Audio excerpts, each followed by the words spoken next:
자, 이 사람, 네. 자, 이 사람 이미지를 이제 보여드리면서 제가 한번 여쭤보고 싶은 게 있습니다. 자, 이게 사람이죠? 예. 사람인데 뭔가 문제점이 있다라는 게 느껴지지 않으시나요? 동작이 뻣뻣하다. 예. 그리고 또 뭐가 있을까요?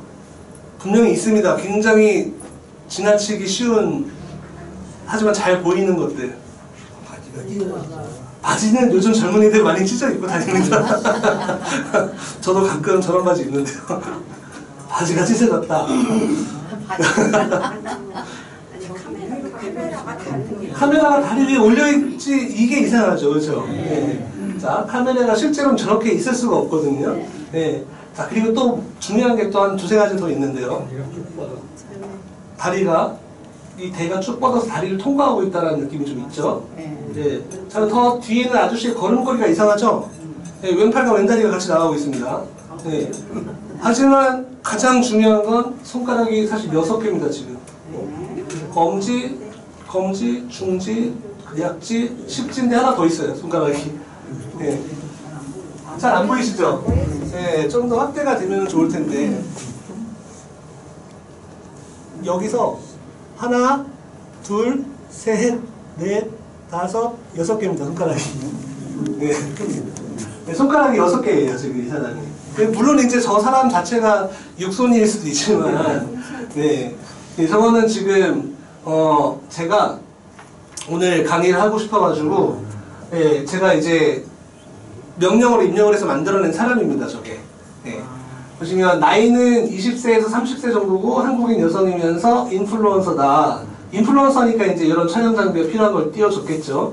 그리고 이제 그 그림을 전공했고 키는 170cm 정도 되고 대한민국 경기도 성남시 야탐역 앞에 테이크아웃 커피컵을 들고서 앉아있는 모습이라고 제가 이렇게 한 거예요. 예. 그러니까 이제 최대한 만들어준 것 같은데 아직까지 완벽하지는 않습니다. 왜냐하면 여기 보시면 야반역이라고 써있죠. 예, 뭐 도주하려는 것도 아니고 야반역, 예, 도망가기 좋은, 예, 그 반벽이라고 써있어요. 이거는 무슨 뜻일까? 예. 그러니까 이해를 할 수 없는 단어들이 가끔 저렇게 좀 섞여 있을 때가 있어요. AI가 아직은 한글을 잘 구현하지 못합니다. 아직은. 예, 다행이라면 다행인 건데 영어는 상당히 많이 자연스러웠어요. 예, 그런데 그 중국어처럼 한자어라든지 그런 것들도 많이 자연스러웠어요. 왜냐? 사용 인구가 많으니까 그만큼 정보를 이렇게 습득하는 속도가 빠른 거죠. 근데 다행이라고 해야 될지 불행이라고 해야 될지 대한민국 사람들이 숫자가 미국인이나 중국인 뭐 영어권 국가의 사람들에 비하면 적다 보니까 이 표본이 적은 거죠, 아무래도. 그래서 AI의 학습 속도가 그렇게 빠르지는 않은 거예요. 네. 그러니까 데이터가 많아야 공부를 열심히 해서 많은 더 정확성을 올릴 텐데 아직 이제 한글에는 그렇게까지는 정확도가 그렇게 많이 생기진 않은 거죠. 네. 근데 방금 전까지의 모습들을 봤을 때 좀 재미도 있었고 좀 이상한 점도 있었지만 아무튼 흥미로운 좀 부분이 있죠. 네. 하지만 여기서 굉장히 문제가 되는 게 하나 있어요. 한 2가지 정도가 있는데 첫 번째로는 저작권입니다. 저작권.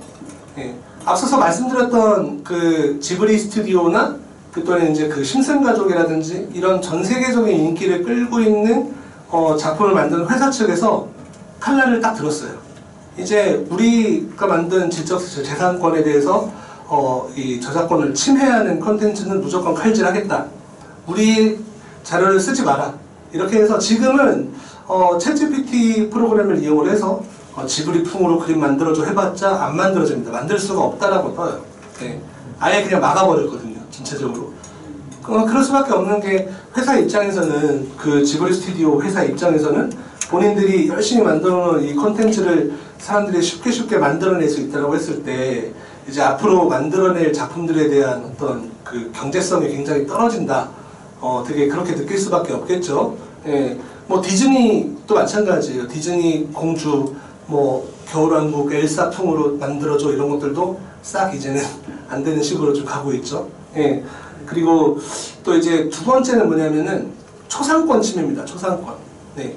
사실 방금 만들어진 이 여성의 얼굴 같은 경우는 어딘가 본 적이 있는 사람일 수 있어요. 예, 그리고 이 옷이나 이런 것들도요, 사실은 어떤, 이 머리를 열심히 굴렸겠죠, 인공지능이. 그러면서 좀 괜찮아 보이는 이미지를 모았을 텐데, 괜찮아 보이는 그 이미지의 원본이 되는 사람들이 있었을 거예요, 분명히. 그 사람이 입었던 옷이나, 그 사람의 어떤 머리 스타일, 화장, 얼굴, 눈, 코, 입, 부분, 이런 것들이 있겠죠? 근데 이런 것들을 잘못 사용하면 큰일 나잖아요, 사실은. 예, 당장 여기 계신 선생님들의 얼굴을 도용을 해서 누군가가 왜 최근에 굉장히 문제가 됐던 사건 있죠? 캄보디아 사람들 납치해가지고 그 몇 달씩 돈도 안 주고 때리고 괴롭히고 심지어 어떤 사람은 맞아 죽고 막 이러면서 보이스피싱하고. 예. 근데 이거는 저도 한 10년쯤 전에 아직 AI가 없던 시절에 한번 겪었던 일이 있는데요. 제가 한참 학원에서 학생들 열심히 가르치고 있는데 갑자기 학원으로 전화가 온 거예요. 저희 어머니 전화였어요. 제가 잘 있는지 궁금하다고. 같이 살고 있는데 무슨 말씀이냐 제가 전화 받아서 했더니 아니 네가 지금 강원랜드에서 카지노를 하다가 5천만 원을 빚을 졌다. 그러면서 돈을 안 갚으면 손가락을 자른다고 전화가 왔다는 거예요.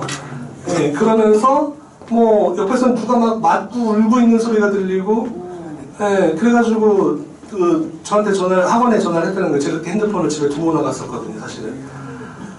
근데 그런 정도의 일보다 훨씬 심각한 일들을 만들 수가 있겠죠. 어떤 사람을 얼굴을 합성을 해서 두들겨 맞고 있는 영상을 만든다든지. 네. 심지어 요즘은 목소리도 성우들이 이제 많이 저작권을 좀 침해당하고 있다고 하잖아요. 유튜브 잠깐 보시면은 쇼츠나 이런 것도 뜨지만 어떤 영상 같은데 우리가 익숙한 목소리로 이렇게 나오는 영상들이 있을 거예요. 근데 그 영상들은 사실 어떤 성우 선생님들이 어떤 한 두세 시간 정도 걸린다고 했었나? 하여튼 어떤 문장을 쫙 읽어준 데이터를 주면 그 데이터에서 뽑아내서 이제 목소리를 합성을 해주는 AI 프로그램인 거죠. 네, 그걸 이용해서 좀 만들어주기도 하고 그러는데 이게 굉장히 위험하게 사용될 수도 있다. 이런 좀 생각이 들죠. 재미도 있을 수 있지만 방금까지의 내용들은 그래도 좀 흥미와 재미로 볼 수 있는 내용이었다면 앞으로는 사용하기에 따라서 어떻게 또 흘러갈지는 우리가 좀 잘 지켜봐야 되는 부분이 있습니다. 분명히. 네. 자, 이 그림 요거는 실제로 2022년 콜로라도 주립 박람회 미술대회에서 어떤 그 작가가 이제 여기 제이슨 M 앨런이라는 사람이 있는데 이 사람이 이제 M이 이제 마이클이에요. 제이슨 마이클 앨런이라는 사람이 본인이 전혀 그리지 않았어요. AI를 시켜서 그림을 만들어가지고 그걸 출력을 해서 전시를 해서 이걸로 1등을 했습니다. 네. 그러니까 AI가 그린 그림이 이제 실제 사람들이 이제 그린 그림들이 아니라 그 사이에서 뚫고서 1등을 한 거죠. 굉장히 말이 많았던 상황인데 이제 여기에 대해서도 사실 이따가 말씀을 좀 드릴 부분들이 있는데요. 사실 이거는 큰 문제까지는 되지 않았습니다. 사실 되게 이슈는 됐어도. 예. 자, 이제 아무튼 이런 내용들에 대해서 이제 실제 현업에서 뛰고 있는 영화 감독이나 애니메이션 감독 또는 무슨 철학자 이런 사람들의 수많은 이야기들이 있어요. 이거는 앞서 보여드렸던 지브리 애니메이션 그 감독이죠. 미야자키 하야오라는 사람이 최근에 했던 얘기는 아니고 한 10년쯤 전에 2016년에 했던 인터뷰 내용인데 그때 이미 AI가 굉장히 핫해지고 있었거든요. 다들 아시고 계시는 알파고와 이세돌의 그 방송 대결. 예. 그때쯤 해서 되게 엄청 뜨거웠죠. 예. 그때쯤에 이제 드로잉 프로그램도 그때 나와가지고 그 영상을 시연을 해준 것을 보고서 저 감독이 했던 말이에요. 생명 자체에 대한 모욕이다. 내 작품에는 전혀 쓰고 싶지 않다. 이렇게 얘기를 했고 아마 저분은 이제 곧 이제 84, 5 되셨으니까 이제 앞으로도 쓰실 일은 이제 없겠죠. 사실은 쓸 마음이 전혀 없어 보이시고 지금도. 예. 자, 그 다음은 되게 이분도 이제 60 좀 넘은 그래도 나름 좀 한참 활기차게 세계적인 작품을 많이 만들고 있는 감독입니다. 최근에 프랑켄슈타인이라는 영화도 넷플릭스로 개봉을 해서 되게 인기를 끌고 있고 파네미로 이런 거 되게 핫한 퍼스펙님 거대 로봇이 나와가지고 막 이런 재밌는 영화가 있는데 이분이 하신 말씀이 생성형 AI를 쓰느니 차라리 죽어버리겠다. 예. 저분은 한 2년 전에 나왔던 피노키오라는 애니메이션도 연출을 하셨는데 그 피노키오를 한번 꼭 보셨으면 좋겠어요. 왜냐면 전부 다 일일이 그 인형을 실제로 만들어서 예, 그게 약간 이렇게 움직이는 동작들을 다 따로따로 촬영해가지고 만든 거거든요. 수작업으로. 되게 괜찮습니다. 네. 그러니까 되게 AI가 만들어낸 자연스러운 CG 이런 것도 물론 좋지만 확실히 아날로그가 주는 그 느낌은 확실히 또 달라요. 또. 네. 근데 사실 근데 이분이 요 감독이 이렇게 얘기하신 거는 사실은 AI 이 프로그램 자체가 무조건 싫어서라기보다는 사실 이분은 더 무서워하는 게 있습니다. 예, 보시면은 자기는 인공지능은 두려워하지 않다. 예, 제가 두려운 것은 인간 본연의 어리석음입니다. 이렇게 얘기를 했거든요. 예, 방금 전에 말씀드렸던 그런 내용과 같은 거죠. AI 프로그램을 어떻게 쓰느냐. 예, 근데 보통은 위험한 장난감을 개발을 한 사람들은 결국에 그 장난감을 위험하게 쓰죠. 보통은. 지금까지 역사가 증명하고 있죠. 예, 위험한 물건 만들어 놓고 서로 그냥 놔두고 안 쓰면 돼 라고 얘기를 말은 하지만 결국에 누군가는 쓰는 사람이 나온다라는 게 항상 무서운 일인데 이 AI는 실제로도 많은 사람들이 쓰고 있잖아요. 실제로 현실 속에서도 방금도 말씀드렸다시피 되게 나쁜 짓을 하는데도 쓰이고요. 저한테도 한 6개월 전쯤에 한번 이제 요즘 젊은 사람들 많이 쓰는 인스타그램 있잖아요. 예, 카톡 대신에 요즘 중고등학생들은 인스타그램 다이렉트 메시지를 많이 씁니다. 카톡을 잘 안 써요, 요즘 아이들은. 예, 거의 안 써요. 심지어 카톡 아이디도 없는 친구들이 태반입니다, 요즘은. 제가 지금 가르치고 있는 애들도 카톡 아이디를 가르쳐달라고 하지 않고 전화번호 알려달라고 하지도 않아요, 서로. 예, 그냥 인스타그램 아이디만 알면 되거든요. 그래서 또 웃긴 게 인스타그램 아이디는 그 본명을 알 수가 없어요. 그러니까 저는 애들한테 제 인스타그램 아이디 가르쳐줘도 얘들이 이 아이디를 보고 나를 알 수 있을까 싶을 만큼인데 애들은 거기에 익숙해져 있어가지고 서로 막 이름도 막 이래요. 이름이 박윤하 그러면은 윤하 P 뭐 이런 식이 아니라 그냥 갑자기 VYX.12 막 이런 식인 거예요. 근데 뭐 알 수가 없잖아요. 그걸로 해서 그냥 다이렉트 메시지를 막 보내고 이러는데 저한테 한 몇 달 전에 다이렉트 메시지가 온 적이 있어요. 엄청 아름다운 여성이 저한테 제 그림을 보고 반했다고 하면서 한번 그림 가지고 얘기하고 싶다. 되게 설렜죠. 저는 전시 아직 많이 하지 못했기 때문에 심지어 보니까 되게 돈도 많다고 그러고 되게 아직 나 미혼인데 뭐 이런 생각부터 시작해가지고 여러 가지 생각을 했는데 같이 몇 번 얘기를 하다 보니까 뭔가 어색한 거예요. 예, 그래서 영상 대화를 좀 해봤어요. 충격적이었던 건 영상으로 그럴듯했어요. 네. 그래서 제가 이제 그거를 대화를 하면서 순간순간 캡처를 해가지고 다 그냥 구글로 이렇게 올려가지고 이미지 검색을 했죠. 그러니까 다른 사람인 거예요. 다른 사람이고 얼굴을 도용을 해서 자기 입모양을 합성을 해가지고 영상을 실시간으로 만들어서 저한테 쏘고 있었던 거예요. 네. 거기에 낚였으면 저 지금 캄보디아에서 지금 못된 짓 하고 있었을 수도 있어요. 저희 어머니는 저 찾아서 계속 다니시고 막 이랬을 수도 있겠죠. 네. 정말 무서운 세상입니다. 그러니까 인간이 어떻게 사용하는지가 정말 중요한 부분이다 이런 좀 생각이 들거든요. 네. 그러니까 그림을 좀 이렇게 예쁘게 그리고 이런 거는요 이런 일들에 비하면 아주 귀여운 일이에요. 아주 창의적이고 생산적인 일이죠. 그래도 예. 아름다움을 만들어내는 어떤 노력을 한다는 거니까 예. 자, 근데 방금까지 이야기들이 사실 되게 오래된 얘기입니다. 사실은 우리가 AI에 대해서 되게 요즘 많이 이야기들이 되고 있잖아요. 예, AI가 나왔으니 이제 미술가들은 뭐 먹고 사냐, 예, 또는 뭐 수많은 직업들을 가진 사람들 다 대체돼서 이제 앞으로 어떻게 먹고 살아야 되냐, 뭐 이런 이야기들이 많이 나오고 있죠. 근데 이 이야기들은 사실 200년 전에 나왔던 얘기입니다. 예, 200년도 이제 올해로 딱 200년 됐어요. 예, 이때 예, 하지만 그러면서도 최근의 이야기이기도 하죠. 최근에 AI가 워낙에 세계적으로 이렇게 히트를 치고 있으니까. 자, 밑에 보시면 땡땡은 예술의 치명적인 적이다 이렇게 해놨는데 사실 제가 이걸로 원래는 퀴즈를 내면서 수업을 하려고 했었는데 이게 싹 다 이미지를 이렇게 돌려놓으셔가지고 다음 장에 정답이 다 나와있죠. 이거는 이제 철학자이자 시인으로 되게 유명한 이제 보들레르가 얘기를 했던 말입니다. 이 사람이 사진은 예술의 아주 치명적인 적이다. 예. 그러니까 사진이 나왔기 때문에 더 이상 그림을 그리는 사람들이 무언가를 자연을 다시 한번 복사해서 세상에 보여주는 일을 할 수가 없다.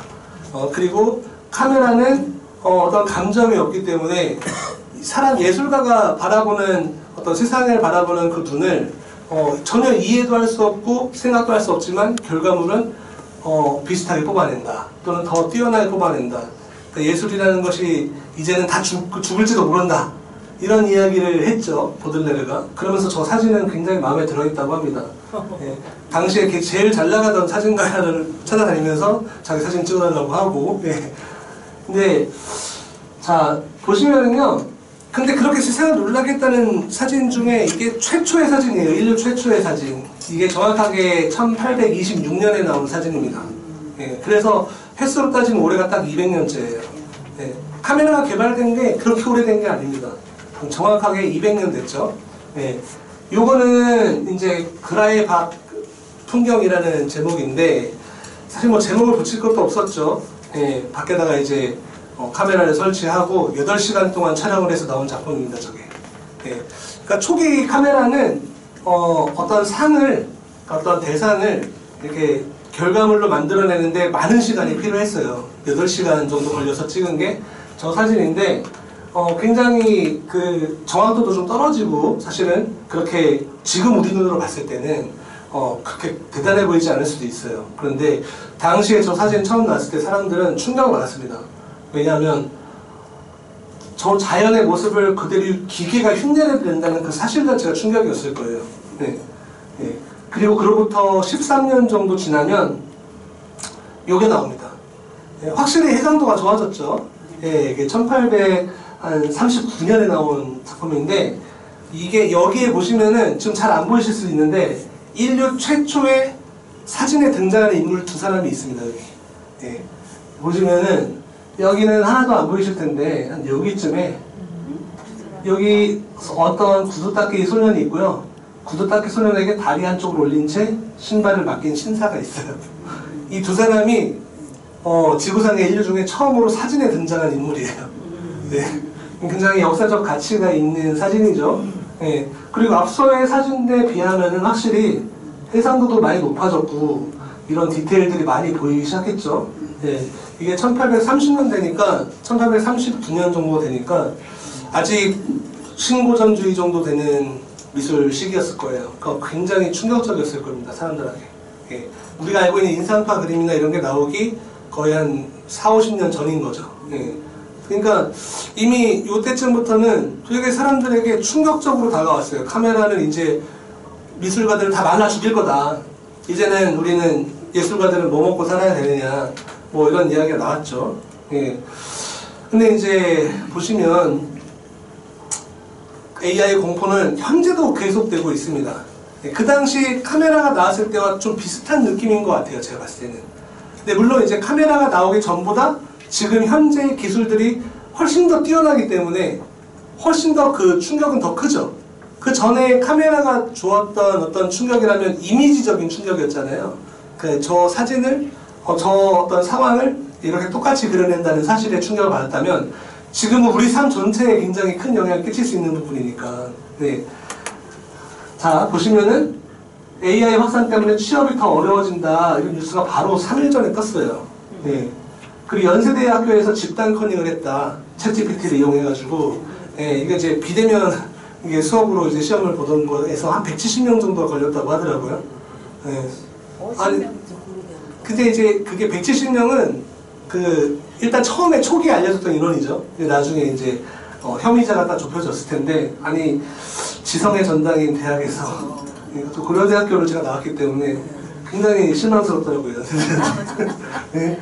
그리고 이제 미국 증시를 덮친 AI 거품.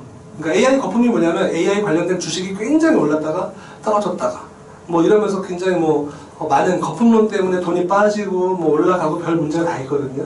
네. 그런 거 하면은 이게 사실 저는 굉장히 재미있는 이미지라고 보고 있습니다. 보시면 한 10년 전에는 AI가 등장을 하면 대체될 직업들이 있고 대체를 절대 할 수 없는 직업들이 있을 것이다 라는 전망이 있었는데 2016년, 그러니까 10년 정도 전에는 화가랑 조각가, 사진작가나 사진사, 뭐 작가, 뭐 관련 전문가, 지휘자나 작곡가, 연주가, 애니메이터 및 만화가 이런 컨텐츠를 생산하는 사람들은 AI가 대체할 수 없다 라고 그 당시에는 얘기를 했었어요. 네. 그러면서 이제 단순 노동하는 노동자들은 로봇이나 기계의 어떤 발달 때문에 일자리를 잃을 것이다 뭐 이런 얘기가 나왔었죠. 근데 이건 한 3년, 2년쯤 전에 나왔던 전망은 이런 되게 AI 드로잉 프로그램들 때문에 화가나 조각가는 생성이 가능한 어떤 걸로 대체가 가능할 거다. 뭐 3D 프린터도 나왔잖아요. 네.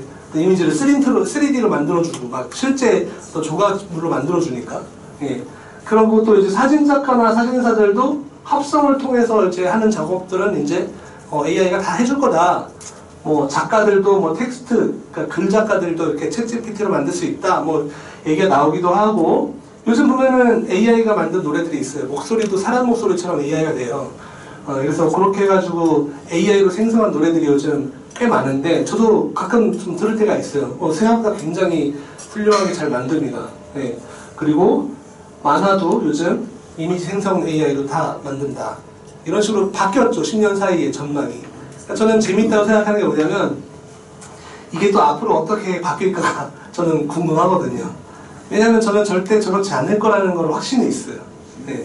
왜냐하면 그 왜냐면도 잠시 후에 말씀드릴게요. 네. 자, 또 챗GPT 등 AI가 대체할 뭐 직업들 할 때 뭐 기술직, 미디어 직종, 뭐 광고나 콘텐츠 만들고 뭐 엔지니어, 뭐 법률가, 뭐 시장 분석가, 교사가 없어진다, 뭐 회계사, 뭐 되게 많죠. 뭐 의사 선생님도 뭐 대체할 거다 뭐 이런 말도 있었죠. 네. 되게 좀 공포 심리를 좀 많이 자극하는 부분이 있다고 봅니다. 물론 어떤 부분은 실제로 좀 손해를 보고 있는 부분이 분명히 있을 거예요. 예를 들면 좀 탈모 치료를 하기 위해서 머리를 심는다라고 했을 때 과거에 의사 선생님이 한 땀 한 땀 다 심으려면 돈도 많이 들고 시간도 많이 들었었죠. 근데 요즘은 좀 기계적 요소로 좀 이렇게 대체가 가능한 부분이 있어서 의사가 명령을 내리고 어떤 처방을 내리면 그 AI가 탑재된 로봇이 자동으로 심어줍니다. 머리에 따다다다다다. 그러니까 기존에 3,000모 정도 머리카락을 심을 수 있는데 시간이 뭐 4시간 걸렸다. 그럼 지금 한 30분에서 1시간 정도 걸린다고 하더라고요. 왜 이렇게 잘 알고 있냐면은 제가 좀 유전적인 부분이 있어가지고 관심을 좀 많이 가지고 있거든요. 저희 아버지가 하나도 없이 깨끗하게 머리가 다 빠지셨는데 그 저희 할아버지도 그러셨고 예, 제가 또 외삼촌을 좀 닮았어요. 근데 저희 외삼촌을 닮았기 때문에 안 그렇겠지 싶었는데 저 외삼촌도 최근에 관심을 가질 수밖에 없었는데 그러니까 그런 어떤 보조 역할을 AI가 많이 해주고 있더라고요. 네. 자, 게다가 정치에도 사실은 좀 많은 영향이 있을 수 있어요. 유럽에서 실제 있었던 일입니다. 그러니까 선거를 하는데 딥페이크, 얼굴을 합성을 해가지고 저 후보자가 그런 행동을 하지 않았는데 했던 것처럼 말을 갖다 붙인다든지.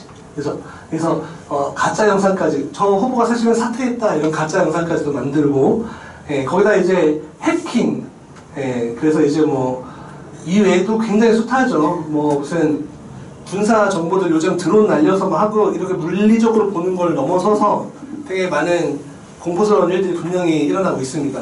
예, 진짜 인간은 어떻게 살아야 되나, 그죠? 자, 최근에 이게 나왔던 영화죠. 한 5년 됐습니다. 러빙 빈센트라고 빈센트 반 고흐의 삶을 추적하면서 좀 어떤 그 동생 레오가 겪는 어떤 일들에 대해서 이렇게 만든 영화예요. 근데 모든 장면이 다 유화입니다. 유화. 예, 그래서 이제 보시면은 유화로 된 사람이 막 움직이고 걸어다니고 하거든요. 예, 뭐 영화 속에 뭐 장면들이 몽땅 다 이거 예시로 제가 이제 좀 한 건데 이 표정 연기는 실제로 하고 사람이 이제 장면 안에서 이렇게 실제로 이렇게 연기를 하고 그렇게 찍은 사진을 각각의 필름의 한 장면을 유화로 그린 거죠 작가들이. 예. 그래서 그걸 갖다 쫙 해서 영화를 보시면은 유화가 살아 움직이고 있어요. 각각의 장면들이. 예. 그래서 이제 제작한 유화만 6만 장. 예. 게다가 이제 유화 작가가 이제 125명 정도 참가를 해서 총 제작 기간은 10년이 걸렸어요. 예. 이제 게다가 돈이 좀 부족했기 때문에 계속 돈 벌면서 또 사람 뽑고 돈 벌면서 사람 뽑고 해가지고 이렇게 해서 사실 10년 정도 걸려가지고 이거를 세상에 내보낸 거거든요. 게다가 이제 그 고흐가 그리는 그림이랑 유사한 느낌을 내야 되기 때문에 그런 기법을 좀 할 줄 아는 사람들을 좀 뽑아야 되잖아요. 그 사람들에게 인건비를 무조건 깎을 수도 없는 거고, 그래서 어떤 사람은 거의 자원봉사에 가깝게 했다고도 하더라고요. 수많은 사람들이 굉장히 노력을 해서 만든 거죠. 10년에 걸쳐서 만든 거. 자, 이거를 만약에 AI가 이렇게 활성화된 요즘 만들었다면 어땠을까요? 네. 자, 그래서 제가 준비해봤습니다. 이거. 네. 이 장면. 네. 자, 보시면은 고흐의 별이 빛나는 밤에 뭐 여기 들어가는 임파스토 기법, 그 나뭇잎 쌓여 있는 거라든지 나무 그린 거라든지 이 사람의 표정, 뭐 색깔들, 뭐 나무 형태 외곽 라인 딴 거, 강아지 외곽 형태들 잡고 명암 들어간 어떤 반사광 색깔이라든지 막 이런 것들. 네. 이거 제가 만든 거예요. 요 다음 것도요. 네. 네, 요것도 이제 보시면 유화 느낌이 굉장히 잘 살아있어요. 지금 여기서는 이렇게 빈 프로젝트를 쏴서는 잘 안 보이는데 약간 물감을 되게 두툼두툼하게 썼거든요. 그거는 사실 임파스토라는 기법인데 돈 되게 많이 할 수 있는 방법이거든요. 물감을 이렇게 떠가지고 이렇게 툭툭 바른다는 게 돈도 많이 들지만 안 말라요. 물감이. 제가 예전에 한번 고흐 그림처럼 그려보고 싶어가지고 돈을 좀 알바했던 돈을 써가지고 이렇게 한 30만원 들어서 간단히 그려봤는데 1년이 넘게 안 마르는 거예요. 그러니까 어디에다가 이렇게 전시를 할 수가 없었어요. 마를 때까지. 나 또 학교 창고에 처박아 놓고 1년 동안 마르기만 기다렸던 기억이 납니다. 네, 물론 이제 요즘은 빨리 마르게 하는 약을 같이 섞어서 이렇게 하면 좀 빨라지는데 그때는 그런 게 없었겠죠. 그러니까 얼마나 많은 힘을 들여서 그렸는지 알 수 있는데 그 느낌도 좀 살짝 비슷하게 나요. 원래는 그 이미지 상으로는 이렇게 물감의 두께라든지 이런 것들도 살짝 나게끔 해놨습니다. 근데 이거 뭐 짐작들은 하셨겠지만 AI로 제가 만든 거죠. 그래서 제가 이제 여기다 이제 명령어를 친 거거든요.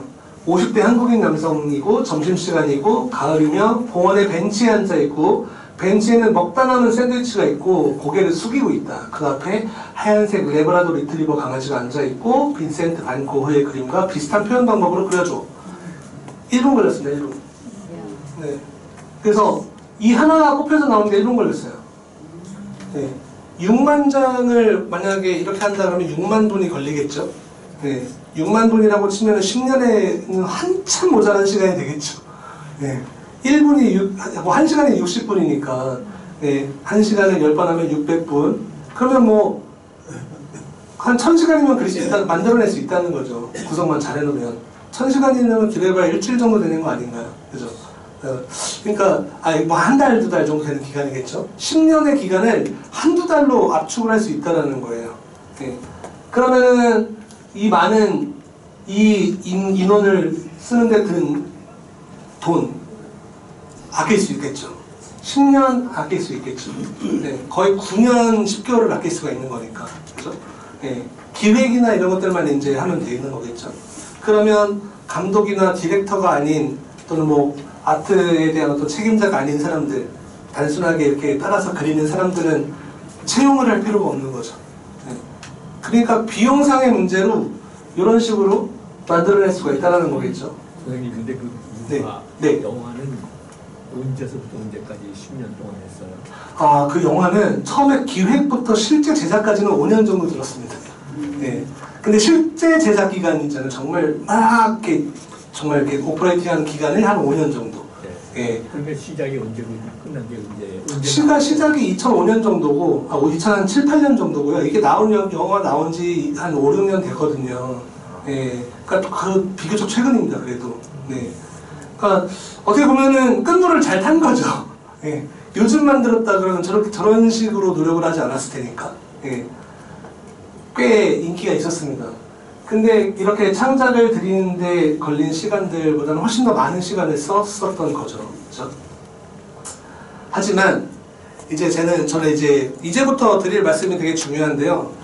지금까지 이제 보여드린 내용이나 이런 것들을 봤을 때는 꽤 되게 AI가 되게 미술이라든지 인간의 창작 영역에 대해서 굉장히 지금 많은 부분들을 좀 침해하고 있고, 예, 그리고 되게 많은 사람들의 밥벌이 수단을 굉장히 위협하고 있고, 예, 그리고 또 이제 미술가들의 어떤 앞으로의 삶의 계획이라든지 또는 이제 앞으로 미술가가 되고 싶어하는 아이들, 또 제가 이제 가르치고 있는 학생들 같은 경우는 앞으로 미술가가 되려고 하는 건데, 예, 예중예고를 가고 싶어하는 아이들, 그 친구들이 이제 앞으로 뭐 어떻게 살아가느냐, 인생 설계를 어떻게 해야 되고, 이것도 굉장히 침해하는 부분이 많죠. 게다가 방금도 보셨지만 저는 영화 한 편을 만드는 데 드는 게 그 영화를 제작하는 사람뿐만이 아니라 만들어서 편집하고 유통하고 영업하고 이런 사람들까지 포함하고 그 사람들의 가족까지 생각하면은 생각보다 굉장히 많은 사람들의 어떤 그 생명줄과 연결이 돼 있는 부분이 있습니다. 그래서 거기다 또 각종 다양한 인권 침해라든지 초상권 침해라든지 저작권 침해 또 위험한 범죄 위험 뭐 이런 것들까지 또 가끔씩 그럴 때 있거든요. 선생님들 혹시 느끼시는지 모르겠는데요. 혹시 친구분들이랑 같이 휴대폰 이렇게 카페에서 이렇게 올려놓고 여러 가지 대화를 하신 다음에 아 신발을 좀 사고 싶다라는 얘기 되게 대화를 하셨어요. 예쁜 구두를 좀 사고 싶은데 아니면 또는 아들한테 무슨 뭘 선물해주고 싶은데 가방을 이렇게 하고 나서 이제 집에 오셔서 이제 한번 뭐가 찾아볼까 이렇게 딱 떠보면 광고 이미지에 마침 신발 이미지가 뜬다든지 예, 그런 걸 좀 느끼실 때가 있을 텐데 잘 생각해보면은 요즘 우리 휴대폰들 있잖아요. 이게 말 들어가는 부분 옛날에 우리 아시죠? 한 1, 20년 전에 요즘 같은 스마트폰이 아니던 시절에는 핸드폰 딱 닫아놓으면은 스피커가 그냥 딱 꺼졌잖아요. 잘 아시다시피 요즘 핸드폰은 스피커가 항시 켜져 있습니다. 사실은 말하는 부분을 내가 다 듣고 있을 수 있다는 거죠. 사실은 네. 그거를 생각을 좀 해보시면 좀 재밌는 사실이죠. 그래서 평소에 친구랑 나누는 대화 또는 통화 내용 또는 내가 인터넷으로 뭔가 검색을 하고 이런 것들이 다 이 핸드폰으로 저장이 되어 있고 사실은 선생님들이 알게 모르게 사실은 요 뭐랄까 개인정보 그 제공에 동의하십니까? 라는 거에 그냥 동의하고 대충 넘어가는 것들이 되게 많을 거예요. 어플이라든지 뭐 인터넷 검색 사이트라든지 이런 거 하실 때 분명히 정보 제공에 동의했으니까 얘네는 쓰고 있는 거거든요, 그거를. 그래서 어떻게 하면 가장 많은 사람들에게 우리 제품이 노출될 수 있을까를 생각하면서 AI 기능을 쓰는 거죠. 예. 그렇게 되게 우리의 어떻게 보면 사생활 침해일 수도 있잖아요, 그런 것들은. 나는 신발이 사고 싶어 하지만 살 마음은 없어. 이랬던 것들이 막상 이미지를 보면 땡길 수도 있는 거거든요. 뭐 당장 그렇잖아요. 뭐 요즘 좀 몸이 불었다. 다이어트를 좀 해야겠는데 이상하게 오늘 그래도 떡볶이를 먹고 싶은데 참아야지 라고 생각했는데 핸드폰에 떡볶이 이미지가 있으면 어쩔 수 없이 그래 오늘까지만 하고 이렇게 시킬 수도 있는 거고요. 예를 들면 네. 그러니까 되게 우리의 사생활 침해가 될 수도 있고 건강상의 관리도 사실은 약간은 삶의 패턴을 좀 무너뜨릴 수도 있는 요소죠. 그러니까 이렇게 무서운 게 실질적으로 일어나고 있는데 우리는 그러면 이대로 AI에게 잠식된 상태로 살아가다가 끝나야 되느냐라고 한다면 저는 그렇지 않다고 생각합니다. 예. 절대 그렇지 않고 전혀는 아니다. 전혀 그렇지 않은 건 아닌데 그렇다고 해서 절대적으로 그렇게 될 것은 절대로 아니다 라는 말씀을 드리고 싶어요. 예. 그거는 이미 100년도 더 전에 이야기가 어느 정도 끝난 부분입니다. 철학자들이 수많은 논증을 많이 겪어왔고 그 이후로도 수많은 예시들이 있어요. 예. 그거를 통해서 이제 좀 얘기를 드릴 건데 한 10분 정도 쉬었다가 예, 제가 말씀을 드리도록 하겠습니다. 좀 잘 쉬셨나요? 네. 네, 지금 다시 좀 시작을 해보도록 하겠습니다. 네. 자, 앞서 말씀드렸던 그 우리 AI 프로그램을 이용한 여러 가지 특히 미술 관련된 콘텐츠들 가지고서 여러 가지 조금 신기하면서도 좀 이렇게 걱정되는 부분들도 많이 보여드렸는데요. 아마 몇 년 전에 나왔던 영화 중에 이제 인터스텔라라는 영화가 있었는데 그 영화에서 나왔던 대사를 저는 굉장히 항상 좀 삶의 모토처럼 생각하고 있어요. 되게 훌륭한 말이었다고 생각합니다. 죄송합니다. 지금 아닌데요?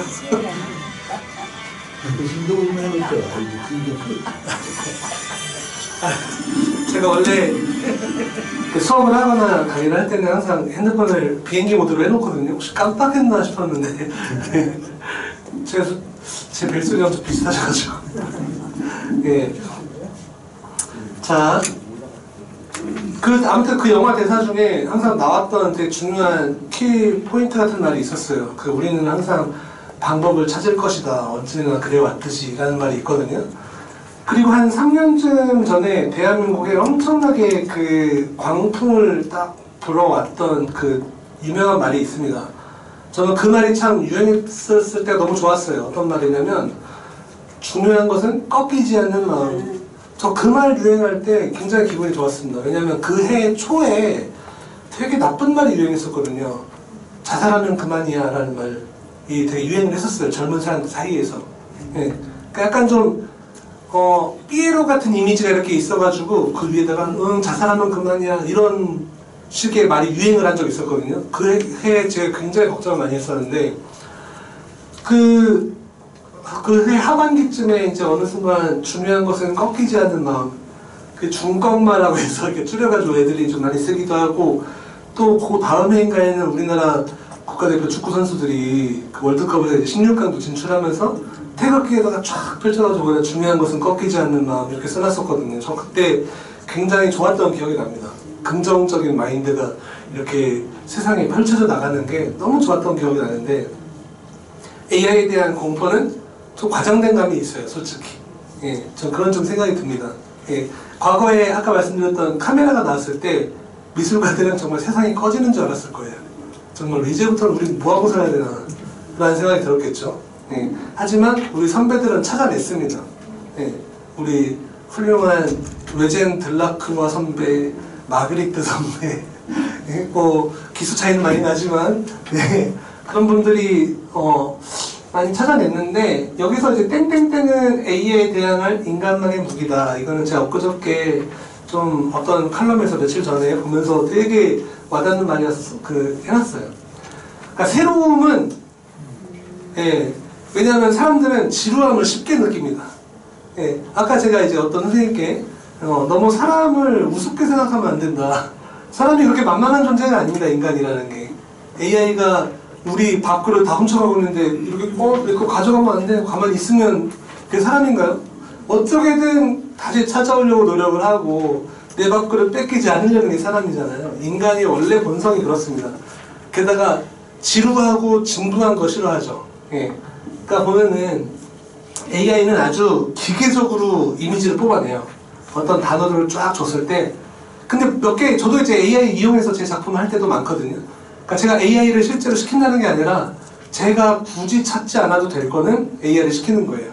어떤 이미지가 필요한데 여기서부터 여기까지 리스트를 쫙 만들어줄 테니까 네가 좀 찾아봐. 이런 식으로 하는 거죠. 네, 그거 걔가 안 해주면 제가 다 찾아야 되는 거거든요, 일일이. 근데 뽑아내준 게 마음에 들면은 그대로 좀 쓰는 거고, 마음에 안 들면 다시 시키는 거예요, 다시. 계속 다시 시킵니다.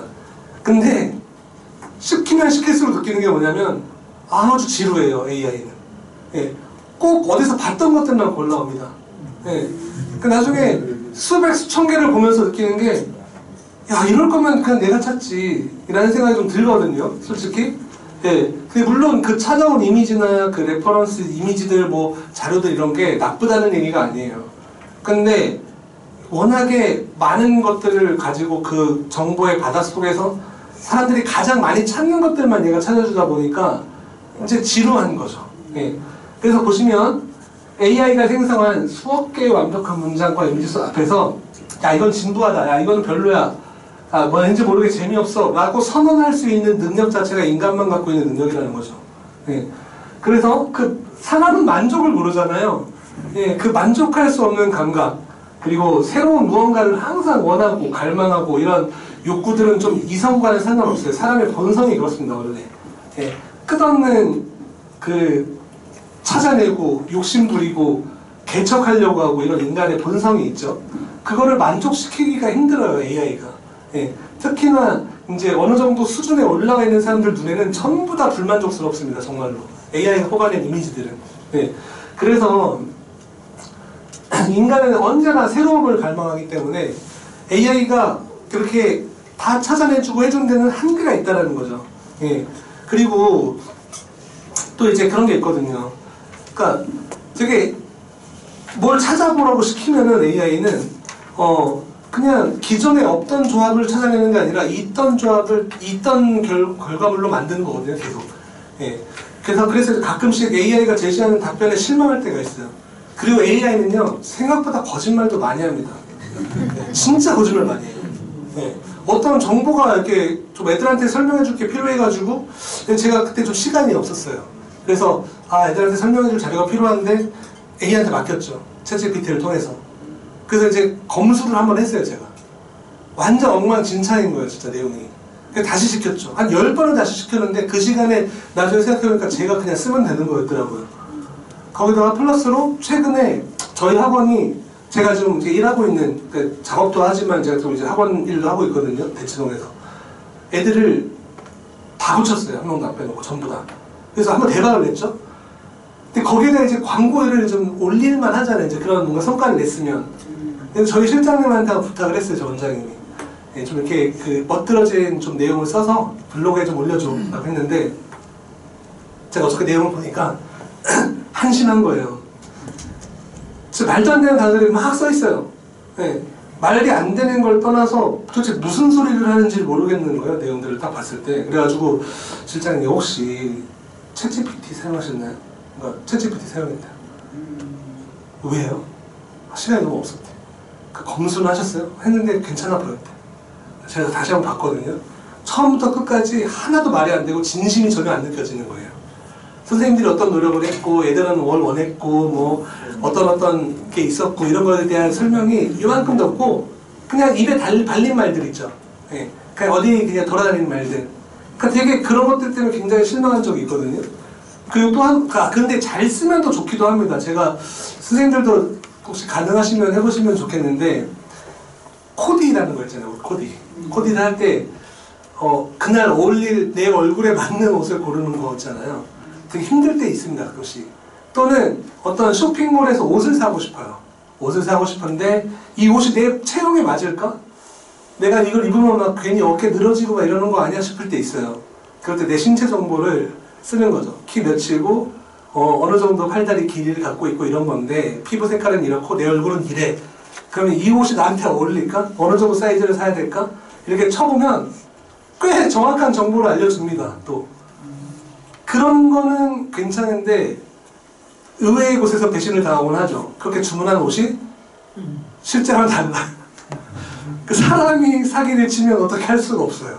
근데 되게 재밌는 어떤 성과도 이렇게 있긴 한데, AI든 사람이든 아무튼 거짓말을 하는데, 인간은 그래도 현실로 존재하기 때문에 어떤 잘못한 것에 대한 어떤 처벌을 할 수도 있고, 그 사람에게 어떤 책임을 지을 수도 있고, 또는 그 사람이 어떤 저지른 잘못된 말과 행동에 대해서 다시 되돌리기도 할 수 있는데, AI는 책임을 지지 않죠, 전혀. 예, 게다가 거짓말 많이 하고, 그죠?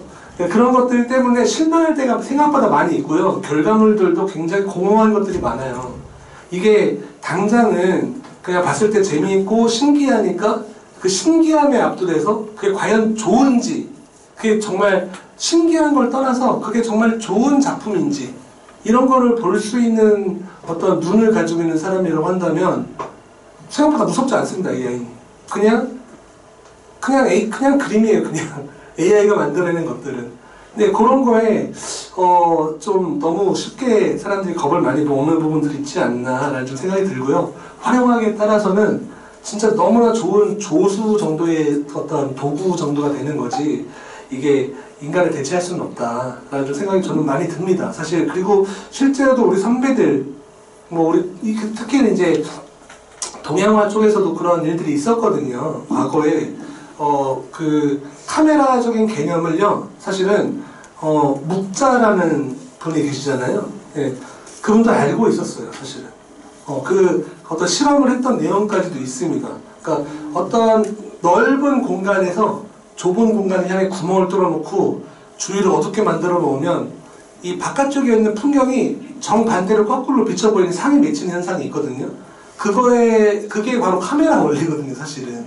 그걸 이용해서 옛날에 우리 레오나르도 다빈치 이런 분들도 그림을 스케치를 했었고, 동양화 작가들 중에서도 특히 우리 한국화 같은 경우는 이 초상화를 유명하잖아요. 산수화도 되게 유명하지만 이 조선시대 때 이 어진 막 이렇게 그려놓은 것들 보면 어진을 그려놓은 것도 그렇지만 뭐 맹사성인이 막 이런 분들 그려놓은 거 보면 약간 곰보 있고 이런 것까지 다 그려놓고 아주 정확하게 했는데 그 스케치를 할 때 카메라 옵스큐라라는 그 원리를 이용해서 했다라는 어떤 증거? 간접 증거들이 좀 많이 남아있어요. 그러니까 사실은 생각보다 AI적인 관점이 우리 옛 조상들이나 선배들한테도 다 조금씩은 다 있었고 실제로도 어느 정도 해결을 한 부분들이 있다. 근데 그걸 이제 앞으로 보여드리겠습니다.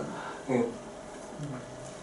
자, 이제 이게 낭만주의 시대 그림이죠. 낭만주의 작가들의 그림. 외젠 들라크루아라는 분, 민중을 이끄는 자유의 여신이라는 작품인데, 이 카메라가 개발되고 나서 한참 이제 한 1860년대, 예, 아까 말씀드렸던 작품들, 그 사진들은 1830년대 사진들인데, 이 작품은 그보다 20, 30년 뒤에 나온 거죠.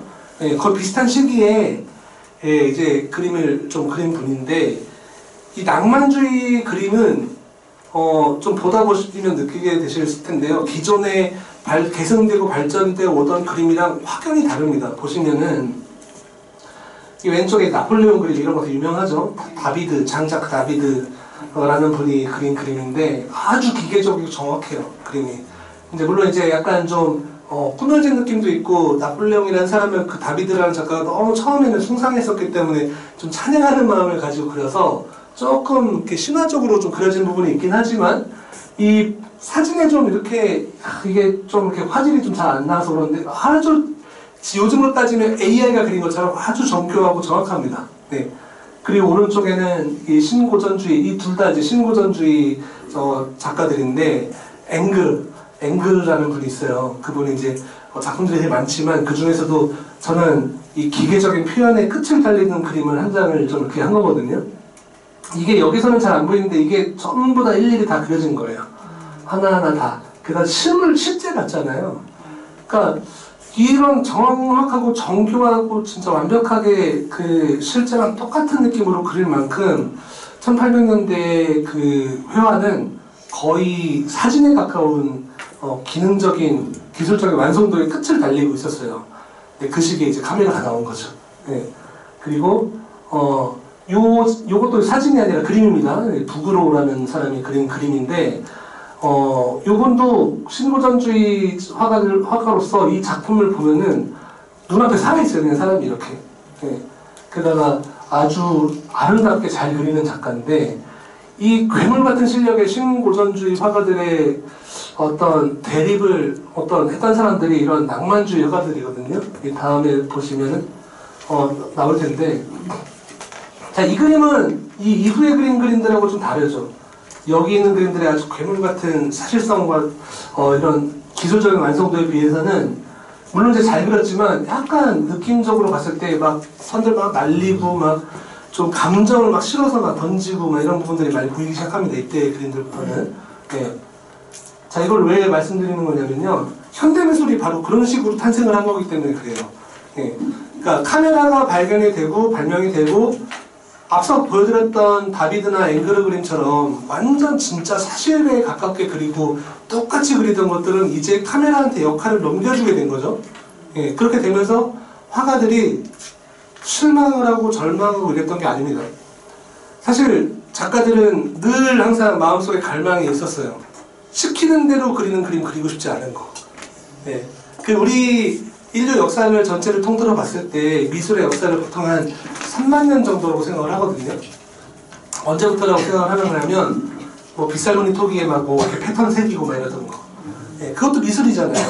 사실 그게 제가 충격을 좀 받았던 것들 중에 하나가 저는 실제로 봤는데 그 실제로 뭐 보신 분 계실 거예요. 그 국립중앙박물관 가면은 빗살무늬 토기 막 이렇게 있잖아요. 패턴도 실제로 가서 보면은 한 몇만 년 전에 사람이 한 땀 한 땀 정성 들여서 이렇게 팠던 이 진흙에 팠던 이 자국들이 그대로 살아남아 있잖아요. 근데 사실 선생님께서 어떻게 생각하실지 모르겠지만 있는 사실을 있는 사실 그대로 그리는 거는 생각보다 쉽습니다. 어떤 사람을 보고 똑같이 그리는 건 오히려 쉬워요. 손재주와 관찰력만 있다면. 근데 그 사람을 보고 캐리커처를 하는 건 어려워요. 그리고 그 사람을 보고 단순화해서 어떤 그 이모티콘으로 만드는 건 훨씬 어렵습니다. 그러니까 어떤 있는 사실을 똑같이 복사해서 그리는 게 아니라 나는 어떤 자연에 대해서 이런 느낌을 갖고 있어 라는 어떤 패턴화 시켜서 이렇게 그린 거는 굉장히 고도의 정신성을 갖고 있어야지 할 수 있는 거거든요. 예. 그러니까 미술을 그동안 근데 그 3만 년 정도 된 역사들 중에 한 그리스 로마 시대 때부터 해가지고 쭉 내려오면서부터는 어떻게 되냐면 귀족들, 왕족들, 돈 많은 사람들 이런 사람들의 후원이 없으면 작가들은 그림을 그릴 수가 없었죠. 그리고 그 후원을 해야만 받아야만 생활을 할 수 있었기 때문에 그러면 내가 돈을 벌고 나면 내가 그리고 싶은 그림 그릴 수 있겠지라고 생각했겠지만 우리 미술하는 사람들은 좀 그런 게 있어요. 예민합니다. 그냥 예민하다는 얘기는 조금 이렇게 어디가 팍 터지면 주머니에서 돈 나가는 건 순식간이에요. 정말로.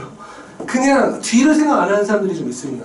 저도 이제 그런 부분을 많이 고쳤지만 가끔 보면 있어요. 되게 우리 렘브란트 같은 분들은 되게 유명하잖아요. 엄청 화려한 삶을 살았어요.